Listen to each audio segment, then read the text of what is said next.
معزز سامعین کرام، بعض ایسے بھی ہوتے ہیں کہ اسکولوں کے پرنسپل ہوتے ہیں اور اسکولوں میں بڑی بچیاں جو کہ بالغ ہوتی ہے وہ بھی پڑھتی ہیں، تو پرنسپل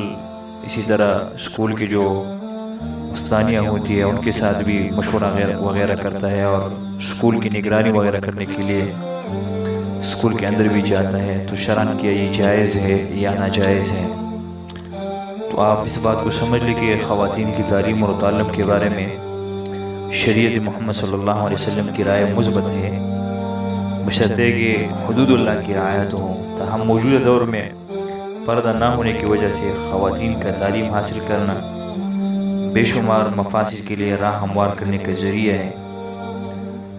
دیکھیں، تعلیم کرنا بذات خود ان کے لیے ضروری ہے، لیکن ان مفاسد اور برائیوں سے اس کا خالی کرنا بھی ضروری ہے۔ مثال کے طور پر پرنسپل کا طلبات کی نگرانی اگر وہ استانیوں کے سپر کرے اور جہاں تک اسکول کی جو عورتیں ہیں ان سے تعلیمی مسائل کے بارے میں جب مشورہ کرنا ہو